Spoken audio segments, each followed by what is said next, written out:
يا سيدي.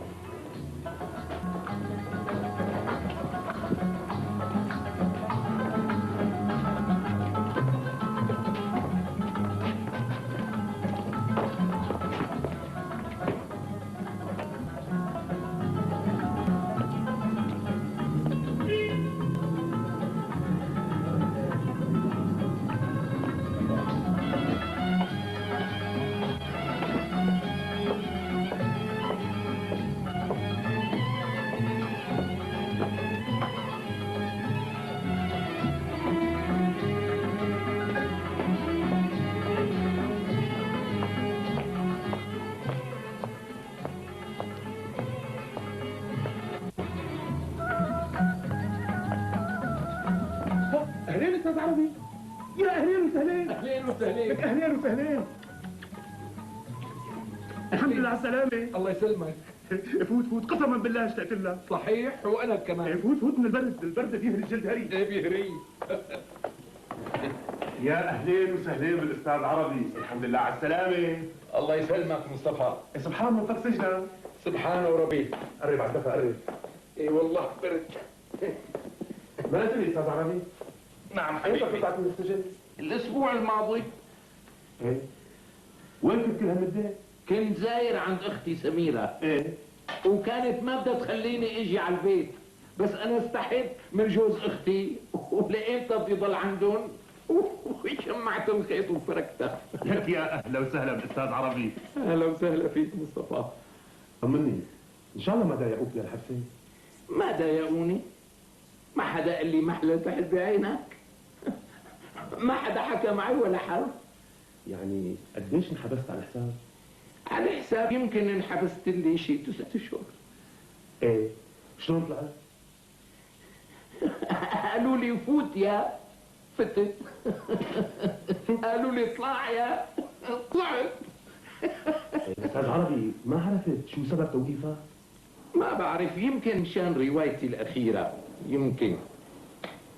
ربيع اللهب ما هيك؟ ايه يمكن ربيع اللهب، يمكن بجوز. يعني ما قالوا لا؟ قالوا لي لا تاخذنا، اخرناك شوي، سامحنا، انت قلبك كبير. قلت لهم لا تؤاخذوا. مضوني على تعهد. وان شاء الله مضيت.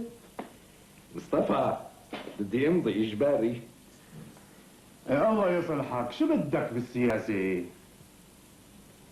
اخي مصطفى انا مالي كاتب سياسي، ليش عم تعتبروني كذلك؟ انا كاتب قصصي روائي، مالي كاتب معارضة انا. بجوز، بس كل رواياتك معجونة بالسياسة عجن. رواياتي مستقاة من التاريخ القديم، ما عم بكتب عن الحاضر انا. اصلا الحاضر بده كمبيوتر لحتى الواحد يعرف شو عم يصير في هذا الوطن الكبير. ولو يا استاذ عربي، هلا بدك تعرفني على حالك. صدقني انا بعرف شو قصدك من وراء كل كلمة برواياتك. يعني انا بعرف النقطة ليش حطيتها، والفاصل ليش استعملتها، وإشارة الاستفهام ليش استخدمتها. بجوز، بس انا عم اكتب عن حقب تاريخية ماضية، ما عم بكتب عن الحاضر انا. عم اكتب عن زمن الطرابيش والعمائم الموغلة في القدم، وعم حلل احداث هذيك الفترات تحليلات منطقية، بس هن ما عم يقدروا ينظروا للماضي بمعزل عن الحاضر، وعم يعملوا لي اسقاطات ما خطرت على بالي انا. يعني انت بريء يا حرام. هو بيني وبينك يلي فيه مسلي يعني تنخزوا. يعني مصطفى اذا كان في حادث مماثل او مشابه او واقعة مماثلة او مشابهة في هذا الوطن الكبير بيقولوا ها عم يغمز ويلمز. بجوز، بس انت عم توحي لهم ايحاء قوي وعميق بانه التاريخ يعيد نفسه. انا ما بعتقد هالشي مصطفى، وان شموا هالشي فمن قبيل المصادفات ليس الا. وما شاء الله انت شو شاطر بايجاد المصادفات. لا يا مصطفى، لا، انا ما بعتبرها شطارة. اذا بدي احكي بحكي على المكشوف وبصراحة. وبحس وطني صادق، وما في داعي يعني للرمز والمواربة. وبتسترجي؟ لا مصطفى، مو قصة استرجي. القصة اني انا ما عم بكتب عن واقع معاصر معين، يعني ظهري محمي. لا، وحتى الاسماء عم يظنوها مقصودة. قلت لهم وينكم؟ زودوني باسماء المسؤولين المهمين في هذا الوطن الكبير من المي للمي، حتى اتجنب تسمية شخوصي برواياتي باسمائهم. قاموا حزير شو اعطوني 90,000 اسم. اكيد روايتك الاخيرة هي السبب بسجنك. ما بعرف مصطفى، فوتوني على اوضه وما حدا حقق معي. عملوا لك فركة اذن يعني؟ ايه، فركوا لي اذني، دهنوا لي اياها بالدبس وحطوني بغرفه الحطب بين الفيران. الحق بايدهم يعملوا اكثر من هيك، يعني بيني وبينك ما بكون محلهم كنت حبستك مؤبد. اوف مصطفى، ليش بقى؟ لان لسانك لاذع واداناتك السياسيه واضحه. منيح اللي اجتلقوا وانقضت على خير. نضت على خير؟ يعني فكرك يا استاذ عربي هن ما اشتلقوا؟ لست ادري، بس الجماعه طلعوا اكابر كتير مصطفى، ما ضايقوني كتير. شو هالحكي؟ وانا كنت متصور يكتموا لي نفسي. طيب يا استاذ عربي، طالما عندك النفس الروائي الجميل، ليش ما تحول اهتماماتك للروايات الاجتماعيه البحته؟ ما بقدر غير اهتماماتي مصطفى. انا مالي كمال عبد الودود حتى اكتب لك رواية لا أوضان او الكزلك الاسود، ومالي كمان انا يوسف الراعي حتى اكتب لك عن غراميات المراهقات والفصاعين. ومالي جميل محمود حتى اكتب لك عن غدر رقاصات شارع محمد علي ببكوات جاردن سيتي. طيب هي انا عم بكتب روايات قصصيه والحمد لله ماشيه بالسوق، ليش ما بتعمل مثلي؟ بيرتاح راسها وبتصير فوق الريح. ولانك فوق الريح مستاجر عند ابو ياسين غرفه ب 600 ليره بالشهر. ماشي الحال، عم اكل واشرب وعين الله علي. طيب بدي اسالك، لساتك عم تتعامل مع سلسله روايات سوسن؟ ايه نعم، وعم بكتب قصص روائيه لمجله سحر. ايه، الله ياخذ بيدك. ما قلت لي شو بدي اقول لك؟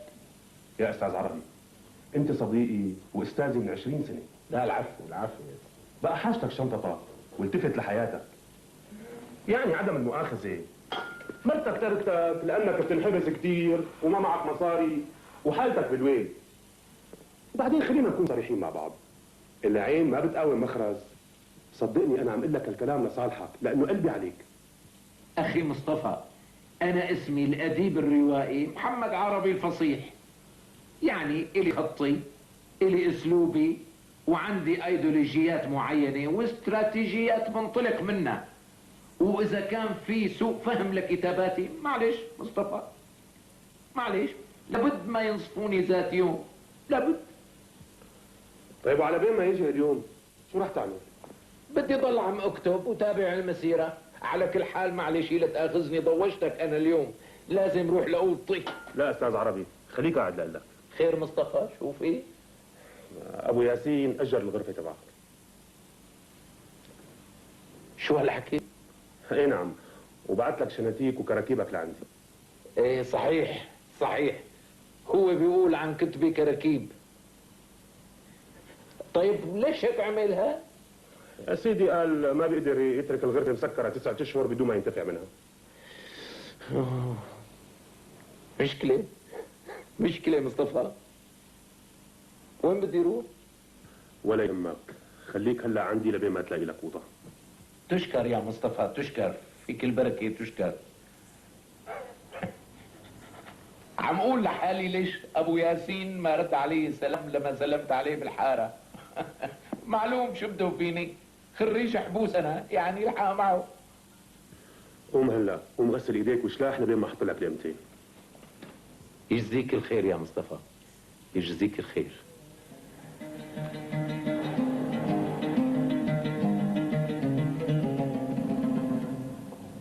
وين دوشيش؟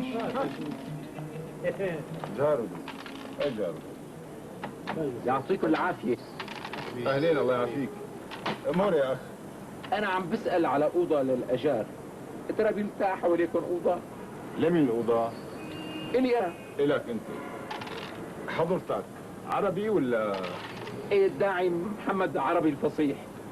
قصدي حضرتك عربي ولا اجنبي؟ بعتقد عم بحكي عربي أنا، ما هيك؟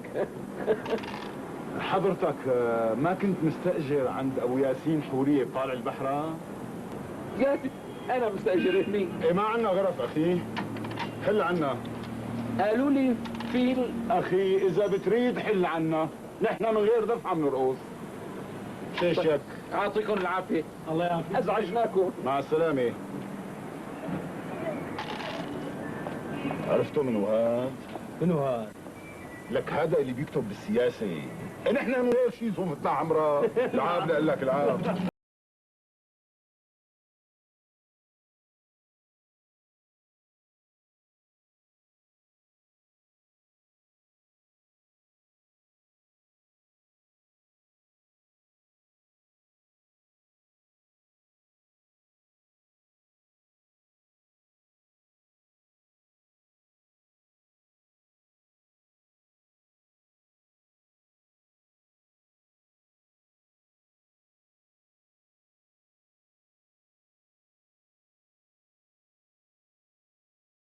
الله يعافيك. اهلا وسهلا.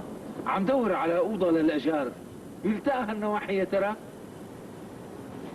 ايه في. ممكن نشوفها؟ تفضل.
جاي.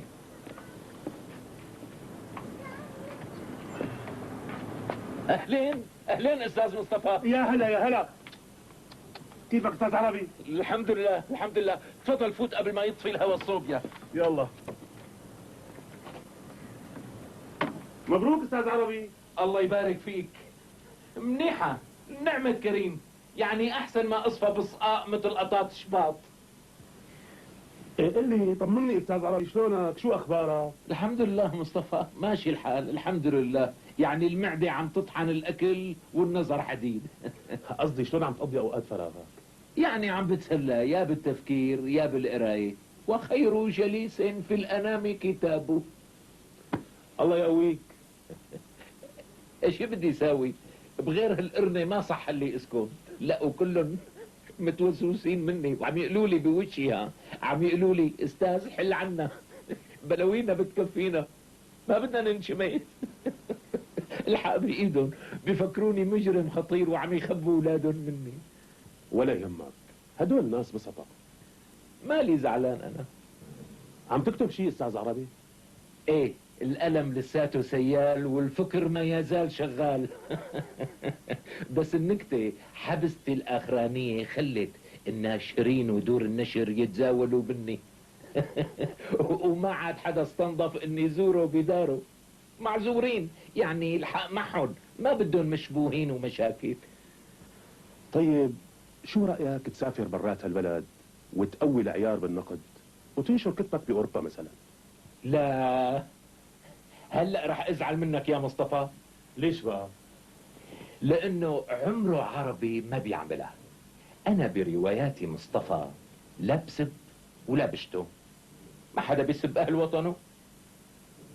انا ما بدي سافر لبلاد برا واعمل حالي لاجئ سياسي دجال وتاجر بوطنيتي حتى يعطوني معاش وفيلا وسيارة ادخال مؤقت. لا، انا سمة رواياتي مبطنة بالنقد، والنقد مشروع لكل مواطن، شرط انه يكون نابع من وجدان صاحي يقظ واعي. بعدين لابد ما يسمحوا لي بالنشر عاجلا ام اجلا، لانه الغيوم السوداء مصطفى عمرها ما استقرت بالسماء، لابد ما تجرفها الرياح المتجددة. صحيح صحيح. طيب شو بدك تضيفنا استاذ عربي؟ عم بسلق حمص على الصوبيا.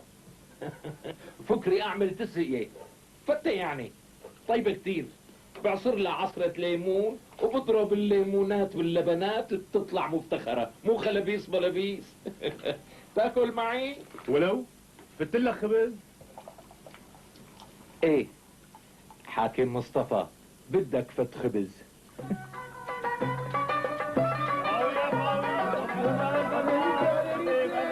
الدار البلدية الزرق البطاطا يا برودي، الدار البلدية الزرق البطاطا يا برودي، الدار البلدية.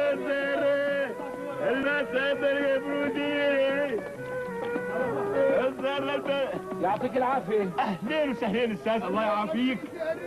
قديش راس الزهرة يا ترى؟ ما بتفرق استاذ، انت امور بس.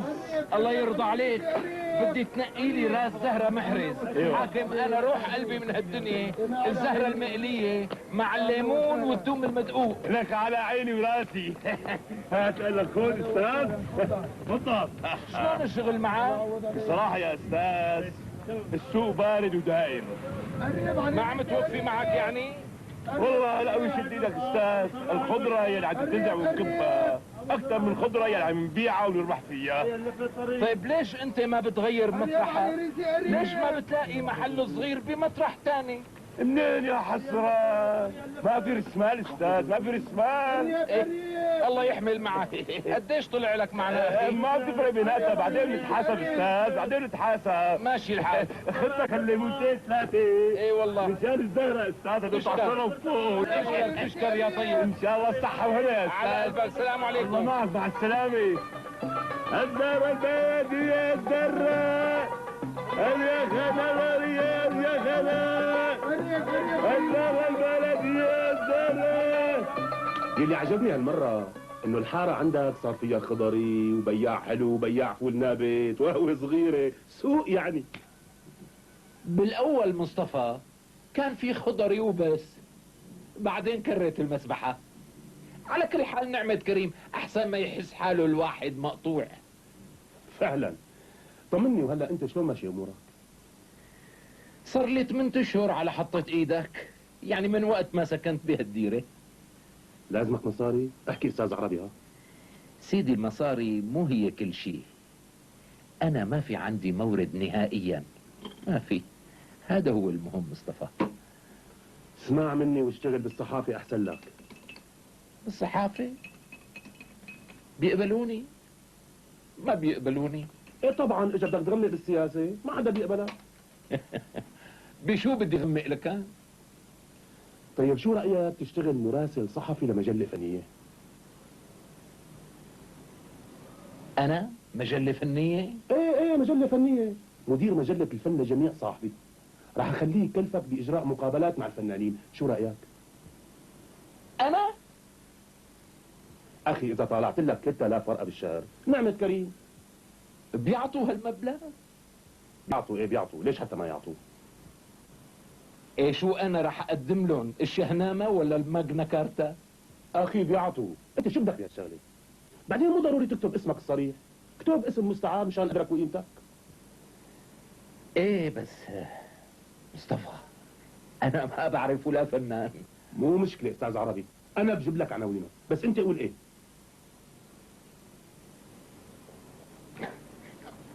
ما بعرف. قال له شو حاجتك للمر؟ قال له الامر. ايه بس امر من هيك مصطفى ما شفت انا لسه.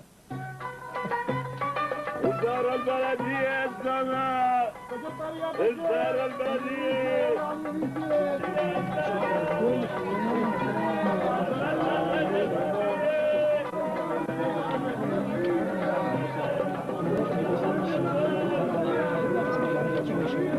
اهلا وسهلا. ليش هذا كثير؟ عندي شو عيدا. اهلين وسهلين. اهلين وسهلين. تفضل خليل. صحة هنا.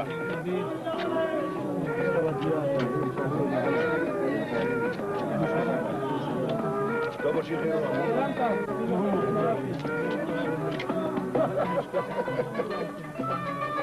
شو يا استاذ عربي عم تخبص بالزرع شايفه؟ ايه والله طلعت بدي اقطع كم عرق نعناع لقيتهم سعانين بهالبريه من الزمهرير. شلونك انت؟ الحمد لله. تسقيني فنجان قهوه يا ترى عندك؟ ابن ابرع ابنك انا. الله يخليك. شلون الشغل ماشي معك؟ مستوره والحمد لله. لا استاذ تلهد شوي. الحمد لله الحمد لله موفقين ان شاء الله. بس مو غريبه يعني هالناس شلون قاعده بالقهوه بهالزمهرير وهالبرد؟ غريبه كثير ما لك عمي المتعيشه ما تفرق معها، برد هواء مطر زمهرير، المهم الشغل يمشي. شلون تشرب قهوتك معلم؟ وسط. ايه تفضل. تفضل يلا يا معي. السلام عليكم. بدي كرسي بقوام كرسي. معلش عن اذنك حبيبي جبت لك غيره. انا جبت لك غيره. اهلين وسهلين. تفضل استاذ. يسلم تفضل. شوف جبت لك طاوله. هيك هون طاوله. معلش يا عمي. الله معك. اهلين وسهلين. اهلين وسهلين. خليه شاي يا كبير.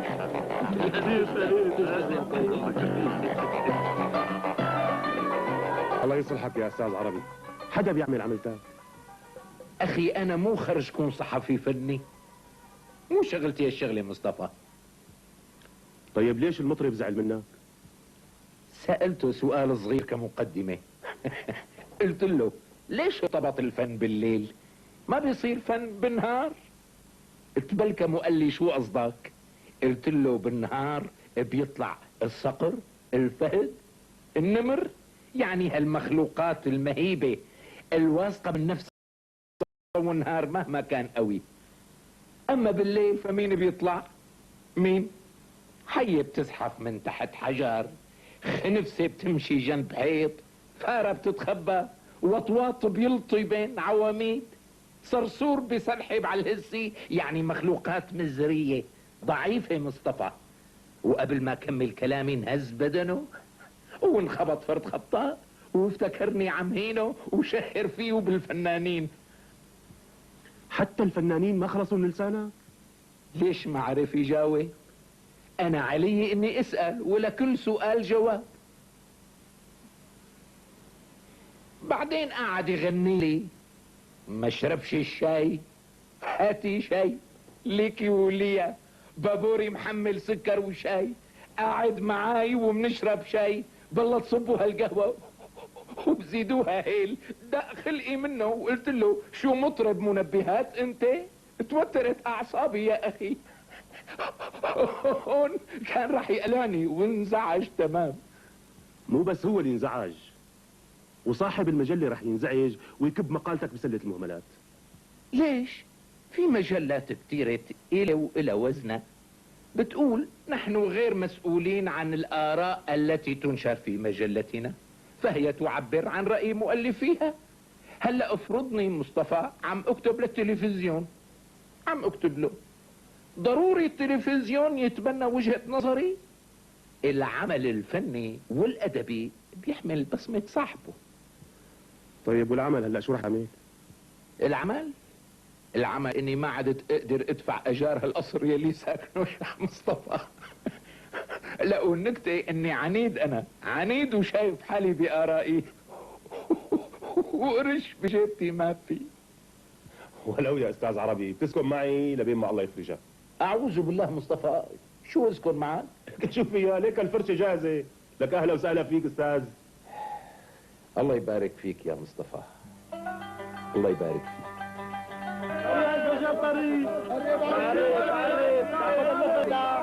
تاخذ اللبن الخلل. اهلين استاذ عربي، يا هلا. اهلين فيك، اهلين شلونك؟ تفضل. اهلين استاذ، يا هلا. تفضل تفضل. اهلين استاذ عربي.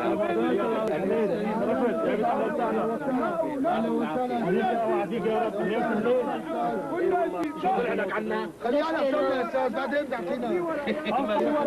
اهلا استاذ. اهلين استاذ، اهلين استاذ عربي. اهلين وسهلين. كنت شايفين لك هي والله ما بتصير، وحياة استاذ عربي ما بتصير. اهلين وسهلين. الله معك. قرب علي ريتي، قرب قرب قرب علي ريتي، قرب.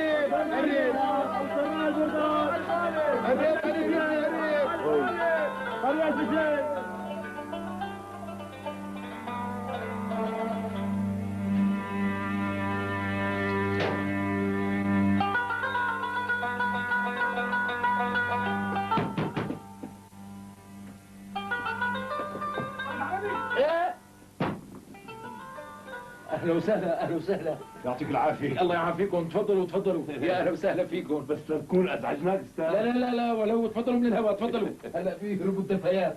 اهلين وسهلين ومرحبتين. عدم المؤاخذة ما في شيء عندي ضيوفكم، لا شاي ولا قهوة ولا بن يعني. يا سيدي هي كيلو سكر وهي كيلو بن ولا يهمك. العفو العفو. ايش هالسئلة يا جماعة؟ صحيح اللي سمعناه استاذ.